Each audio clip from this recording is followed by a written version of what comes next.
ಬಿಟ್ರೆ ನೀನ್ ಮತ್ತೆ ನಾನೇ ಹೆಂಡತಿಯಾಗಿ ಬರ್ಬೇಕು ಅಂತ ಕೇಳ್ಕೊತ್ಯಾ? ಓಕೆ, ನಮ್ಮ ಮದುವೆ ಆಗಿ ಎಷ್ಟು ವರ್ಷ ಆಯ್ತು?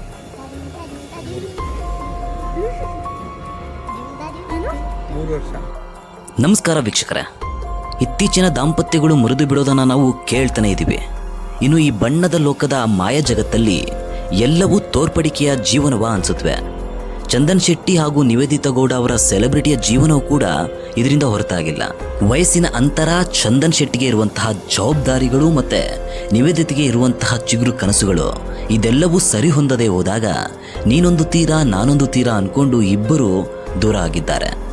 ಸ್ಟಾರ್ಗಳ ಜೀವನದಲ್ಲಿ ಅಲ್ಲೋಲ ಕಲ್ಲೋಲ ಆಗಿರೋದು ಲೆಕ್ಕನೇ ಇಲ್ಲ. 3 ದಿನದ ಮದುವೆ, 6 ದಿನದ ಸಂಸಾರ, 7ನೇ ದಿನಕ್ಕೆ ವಿಚ್ಛೇದನ. 2-3 ಮದುವೆಗಂತಲೂ ಲೆಕ್ಕನೇ ಇಲ್ಲ. ಉದಾಹರಣೆಗೆ ತೆಗೆದುಕೊಂಡ್ರೆ ತೆಲುಗಿನ ಸಮಂತ, ಹಿಂದಿಯ ಹೃತಿಕ್ ರೋಷನ್. ಕಿರುತೆರೆ ಆಗಲಿ ಅಥವಾ ಬೆಳ್ಳಿತೆರೆನೇ ಇರಲಿ, ಇದರಲ್ಲಿ ವ್ಯತ್ಯಾಸ ಇರೋದಿಲ್ಲ. ಒಂದು ಅಹಂಕಾರ, ಒಂದು ದುಡ್ಡಿನ ಮದ, ಸ್ವಾತಂತ್ರ್ಯವಾಗಿ ಬದುಕಬೇಕು ಎಂಬ ಸ್ವಾತಂತ್ರ್ಯ, ಇಂಡಿಪೆಂಡೆಂಟ್ ಆಗಿ ಬದುಕಬೇಕು ಅನ್ನೋ ನಿರ್ಧಾರಕ್ಕೆ ಬಂದು ಬಿಡೋದು ಎಲ್ಲವೂ ಕೂಡ ಈಗ ಶಾಂತಿನಗರದ ಫ್ಯಾಮಿಲಿ ಕೋರ್ಟ್ಗೆ ತೆಗೆದುಕೊಂಡು ಹೋಗಿರೋದು ಇದೇ ಚಂದನ್ ಶೆಟ್ಟಿನ ಮತ್ತು ನಿವೇದಿತಾ ಗೌಡನ. ಹೌದು ವೀಕ್ಷಕರೇ, ನಿನ್ನೆ ಫ್ಯಾಮಿಲಿ ಕೋರ್ಟ್ ಜಡ್ಜ್ ಮಾತನಾಡಬೇಕಾದ್ರೆ ನಿವೇದಿತಾ ಗೌಡ ಹಾಗೂ ಚಂದನ್ ಶೆಟ್ಟಿಗೆ ಒಂದು ಸಲಹೆಯನ್ನ ಕೊಡ್ತಾರೆ. ಯಶ್ ಹಾಗೂ ರಾಧಿಕಾ ಅವ್ರನ್ನ ನೋಡಿ ನೀವು ಕಲಿಬಹುದಲ್ವಾ? ಅವರು ಸ್ಯಾಂಡಲ್ವುಡ್ನ ಆದರ್ಶ ದಂಪತಿಗಳು, ಸುಖವಾಗಿ ಬದುಕ್ತಾ ಇದ್ದಾರೆ, ಎಲ್ರಿಗೂ ಕೂಡ ರೋಲ್ ಮಾಡಲಾಗಿದ್ದಾರೆ, ಒಂದು ಕಿರಿಕಿಲ್ಲ, ಒಂದು ಮನಸ್ತಾಪವೂ ಇಲ್ಲ, ಹಾಗಿರ್ಬೋದು ಅಲ್ವಾ ಅಂತ ಅವರಿಗೆ ಪ್ರಶ್ನೆಯನ್ನ ಮಾಡಿದ್ದಾರೆ. ಅದಕ್ಕೆ ನಿವೇದಿತಾ ಗೌಡ ಅವರು ಏನು ಹೇಳಿದ್ದಾರೆ ಅಂತ ಈ ವಿಡಿಯೋದಲ್ಲಿ ನಾನು ನಿಮಗೆ ತಿಳಿಸ್ತಾ ಹೋಗ್ತೀನಿ. ಯಾರೆಲ್ಲ ನಮ್ಮ ಚಾನಲ್ಗೆ ಸಬ್ಸ್ಕ್ರೈಬ್ ಮಾಡ್ಕೊಂಡಿಲ್ಲ ದಯವಿಟ್ಟು ನಮ್ಮ ಚಾನಲ್ಗೆ ಸಬ್ಸ್ಕ್ರೈಬ್ ಮಾಡ್ಕೊಳ್ಳಿ. ಹೌದು ವೀಕ್ಷಕರೇ, ಚಂದನ್ ಶೆಟ್ಟಿ ದಾಂಪತ್ಯದಲ್ಲಿ ಈಗ ಬಿರುಕು ಮೂಡಿದೆ. ಚಂದನ್ ಶೆಟ್ಟಿ ಹಾಗೂ ನಿವೇದಿತಾ ಗೌಡ ಪರಸ್ಪರ ಪ್ರೀತಿಸಿ ಕೆಲ ವರ್ಷಗಳ ಹಿಂದಷ್ಟೇ ಮದುವೆ ಆಗಿರ್ತಾರೆ. ಇದೀಗ ಇಬ್ರು ಕೂಡ ದೂರವಾಗ್ತಿದ್ದಾರೆ. ಕಾರಣ ಏನು ಗೊತ್ತಾ? ನಿವೇದಿತಾ ಗೌಡ ಮುಂದಿನ ನಿರ್ಧಾರ ಏನು ಗೊತ್ತಾ? ಅದನ್ನೆಲ್ಲ ಹೇಳ್ತೀನಿ, ಈ ವಿಡಿಯೋವನ್ನ ಕೊನೆವರೆಗೂ ನೋಡಿ. ಹೌದು ವೀಕ್ಷಕರೇ, ಡಿವೋರ್ಸ್ಗಾಗಿ ಅರ್ಜಿ ಸಲ್ಲಿಸಿರುವ ಚಂದನ್ ಶೆಟ್ಟಿ ಹಾಗೂ ನಿವೇದಿತಾ ಗೌಡ ನಿನ್ನೆ ಕೋರ್ಟ್ಗೆ ಹಾಜರಾಗಿದ್ದಾರೆ.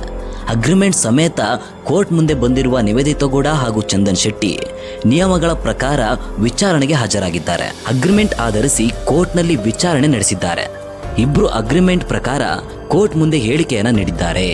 ವಿಚ್ಛೇದನ ಮಂಜೂರು ಸಾಧ್ಯತೆ ಇದೆ ಅಂತಾನೆ ಹೇಳಿದ್ದಾರೆ. ಮೀಡಿಯೇಷನ್ ನಲ್ಲಿ ವಿಚ್ಛೇದನಕ್ಕೆ ಇಬ್ಬರು ಪರಸ್ಪರ ಒಪ್ಪಿಗೆ ಬೇಕಾಗಿದೆ. ಆದ್ರೆ ಇವಾಗ ಸದ್ಯಕ್ಕೆ ಇಬ್ರು ಕೂಡ ಇವಾಗ ವಿಚ್ಛೇದನಕ್ಕೆ ಒಪ್ಕೊಂಡಿದ್ದಾರೆ. ಹೌದು ವೀಕ್ಷಕರೇ, 13B of family court act ಅಡಿ ಒಪ್ಪಿಗೆಯನ್ನ ನೀಡಿದ್ದಾರೆ. ಯಾರೊಬ್ಬರು ಮೇಲೂ ಯಾವುದೇ ಆರೋಪ ಕೂಡ ಮಾಡದೆ ಒಪ್ಪಿಗೆಯನ್ನ ಸೂಚಿಸಿದ್ದಾರೆ. ಅವರಿಬ್ಬರ ನಡುವೆ ಯಾವುದೇ ಗಲಾಟೆ ಆಗಿಲ್ಲ ಅನ್ನುವ ರೀತಿಯಲ್ಲಿ ಇಬ್ರೂ ಸಹ ಕೈ ಹಿಡಿದುಕೊಂಡೇ ಆ ಕೋರ್ಟಿಂದ ಆಚೆ ಬಂದರು. ಹಾಗೆ ನಿನ್ನೆ ಅಷ್ಟೇ ಇವರು ಒಂದು ಪೋಸ್ಟ್ ಅನ್ನ ಇನ್ಸ್ಟಾಗ್ರಾಮ್ ಅಲ್ಲಿ ಶೇರ್ ಮಾಡ್ಕೊಂಡಿದ್ದಾರೆ. ಅದೇನು ಅಂತ ಹೇಳ್ತೀನಿ ನೋಡಿ. ಈ ದಿನ ಚಂದನ್ ಶೆಟ್ಟಿ ಮತ್ತು ನಾನು ನಮ್ಮ ದಾಂಪತ್ಯ ಜೀವನವನ್ನ ಕಾನೂನುಬದ್ಧವಾಗಿ ಪರಸ್ಪರ ಒಪ್ಪಿಗೆಯಿಂದ ಕೊನೆಗೊಳಿಸಿದ್ದೇವೆ. ನಮ್ಮ ನಿರ್ಧಾರವನ್ನ ಮತ್ತು ನಮ್ಮ ಜೀವನದ ಖಾಸಗಿತನವನ್ನ ಗೌರವಿಸಲು ಕೋರ್ತೇವೆ. ಪ್ರತಿ ಸಂದರ್ಭದಲ್ಲೂ ನಮ್ಮೊಂದಿಗೆ ನಿಂತ ಮಾಧ್ಯಮ ಮಿತ್ರರು, ನಮ್ಮ ಸ್ನೇಹಿತರು ಮತ್ತು ಅಭಿಮಾನಿಗಳಿಂದ ನಾವು ಎಂದಿನಂತೆ ಬೆಂಬಲವನ್ನ ಕೋರ್ತೇವೆ. ನಾವು ನಮ್ಮ ಪ್ರತ್ಯೇಕ ಮಾರ್ಗವನ್ನ ಅನುಸರಿಸಿದರೂ ಪರಸ್ಪರ ಒಬ್ಬರಿಗೊಬ್ಬರು ಗೌರವಿಸುತ್ತೇವೆ. ಸೂಕ್ಷ್ಮ ಪರಿಗಣನೆಗಾಗಿ ಎಲ್ಲರಿಗೂ ಧನ್ಯವಾದಗಳು. ನಿವೇದಿತಾ ಗೌಡ. ವೀಕ್ಷಕರೇ, ನೋಡಿದ್ರಲ್ಲ, ವಿಚ್ಛೇದನ ಷರತ್ತುಗಳ ಬಗ್ಗೆ ಒಪ್ಪಂದ ಮಾಡಿಕೊಂಡಿರುವ ದಂಪತಿ ಸೆಕ್ಷನ್ 13B ಅಡಿ ಪರಸ್ಪರ ಒಪ್ಪಿಗೆ ಮೇರೆಗೆ ವಿಚ್ಛೇದನವನ್ನು ಪಡ್ಕೊಂಡಿದ್ದಾರೆ. ಪರಸ್ಪರ ಯಾವುದೇ ಆರೋಪ ಪ್ರತ್ಯಾರೋಪಗಳಿಲ್ಲದೆ ವಿಚ್ಛೇದನ ತೆಗೆದುಕೊಳ್ಳುತ್ತಿದ್ದಾರೆ. ಪರಸ್ಪರ ನಗುತ್ತಲೇ ಕೋರ್ಟ್ನಲ್ಲಿ ಕುಳಿತಿದ್ದ ದಂಪತಿ ಯಾವುದೇ ಕಾರಣಕ್ಕೂ ಜೊತೆಯಲ್ಲಿ ಇರೋದಕ್ಕೆ ಸಾಧ್ಯವಿಲ್ಲ ಅಂತ ಹೇಳ್ಕೊಂಡಿದ್ದಾರೆ. ವೀಕ್ಷಕರೇ, ಕೈ ಹಿಡಿದುಕೊಂಡು ಕೋರ್ಟ್ ಹಾಲ್ಗೆ ಬಂದ ಈ ಜೋಡಿ ಅಕ್ಕಪಕ್ಕದಲ್ಲಿ ಕುಳಿತಿದ್ರು. ಈ ಜೋಡಿ ವಿಚ್ಛೇದನ ಪಡೆಯಲು ಕಾರಣ ಏನು ಅಂತ ಅಭಿಮಾನಿಗಳು ಕೇಳ್ತಿದ್ದಾರೆ. ಪ್ಲೇಯರ್ ವಿಚಾರಕ್ಕೆ ಇಬ್ಬರು ದೂರವಾಗ್ತಿದ್ದೀವಿ ಅಂತಾನೆ ಹೇಳ್ಕೊಂಡಿದ್ದಾರೆ. ಹಾಗೆ ನಿವೇದಿತಾ ಗೌಡ ವಿದೇಶಕ್ಕೆ ತೆರಳಲು ಬಯಸಿದ್ದಾರೆ. ಹೀಗಾಗಿಯೇ ಇಬ್ರು ವಿಚ್ಛೇದನ ಪಡ್ಕೊಳ್ತಿದ್ದಾರೆ ಎಂದು ಚಂದನ್ ಶೆಟ್ಟಿಯ ಆಪ್ತರ ಬಳಿ ಹೇಳ್ಕೊಂಡಿದ್ದಾರಂತೆ. ಪರಸ್ಪರ ಸಮ್ಮಿತಿಯ ವಿಚ್ಛೇದನವನ್ನ ಮಂಜೂರು ಮಾಡಲಾಗಿದೆ.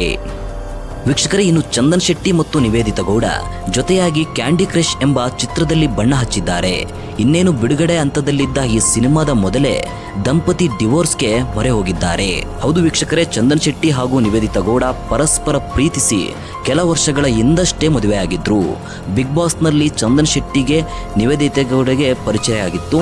ನಂತರ ಮೈಸೂರಿನಲ್ಲಿ ಪ್ರಪೋಸ್ ಮಾಡಿ ಪರಸ್ಪರ ಒಪ್ಪಿಗೆ ಮೇರೆಗೆ 26 ಫೆಬ್ರವರಿ 2020 ಮದುವೆ ಆಗಿದ್ರು. ಇದೀಗ ಮದುವೆ ಆಗಿ 4 ವರ್ಷಕ್ಕೆ ಇಬ್ಬರು ಕೂಡ ದೂರವಾಗ್ತಿದ್ದಾರೆ. ವೀಕ್ಷಕರೇ, ನಿಮ್ಮ ಅನಿಸಿಕೆಗಳನ್ನು ನಮಗೆ ಕಮೆಂಟ್ ಮೂಲಕ ತಿಳಿಸಿ. ಧನ್ಯವಾದಗಳು ವೀಕ್ಷಕರೇ.